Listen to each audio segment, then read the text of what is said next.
صلاح الدین، جن کا پورا نام ناصر صلاح الدین یوسف ابن ایوب تھا، 1137 میں مسلم سنی خاندان میں پیدا ہوئے۔ وہ مصر اور سیریا کے حکمران اور ایوبی سلطنت کے بانی تھے۔ وہ مسلمانوں کے عظیم سیاسی و عسکری لیڈر تھے۔ انہوں نے لڑکپن سے ہی عسکری و فوجی کاموں میں دلچسپی دکھانا شروع کر دی۔ 1174 میں نور الدین کی وفات کے بعد بہت سارے اسلامک گروپس طاقت کے لیے آپس میں لڑنے لگے۔ اسی دوران صلاح الدین نے اپنی فوج کو وسطی شمال میں لے جا کر وہاں کا کنٹرول سنبھالنے کا ارادہ کیا۔ چنانچہ وہ اپنی آرمی کو وہاں لے گیا اور اس نے وہاں کنٹرول حاصل کر کے یروشلم کی طرف پیش قدمی کی اور یروشلم میں عیسائیوں کو شکست دے کر یروشلم پر قبضہ کر لیا۔ آج کی اس ویڈیو میں ہم آپ کو سلطان صلاح الدین ایوبی کے وہ 10 حیران کن حقائق بتائیں گے جن سے آپ پہلے ناواقف تھے۔ تو آپ سے گزارش ہے کہ اس ویڈیو کو آخر تک ضرور دیکھیں۔ صلاح الدین ایوبی کو تاریخ ایک عاجز اور فیاض حکمران کے طور پر یاد کرتی ہے۔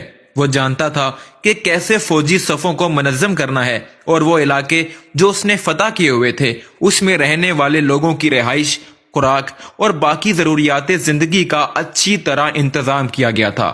حتیٰ کہ جب اس نے یروشلم فتح کیا تو اس میں رہنے والے عیسائیوں کے ساتھ اس کا رویہ انتہائی پرخلوص اور عاجزانہ تھا۔ چونکہ صلاح الدین کا جنم سنی خاندان میں ہوا تھا، اس لیے انہوں نے اپنی پوری زندگی سنی ازم کو پھیلایا۔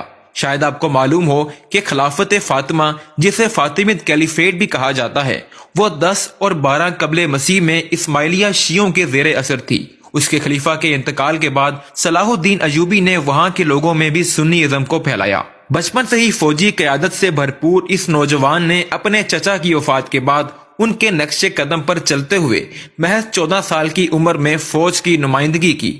ان کے چچا مسلم فوج، جس کے سربراہ نور الدین تھے، میں اعلیٰ درجے کے افسر تھے۔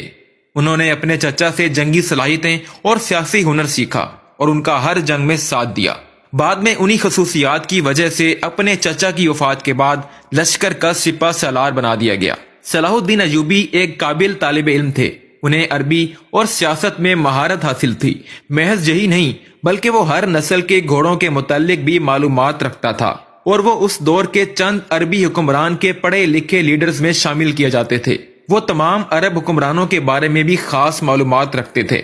صلاح الدین کا اسلام میں سب سے بڑا کردار یہ تھا کہ اس نے تمام ریاستوں کو متحد کیا۔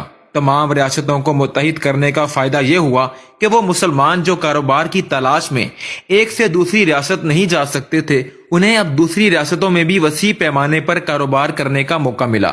اسی سلسلے میں انہوں نے صلیبی و غیر صلیبی حملہ آوروں کے خلاف لاتعداد جنگیں لڑیں تاکہ مسلم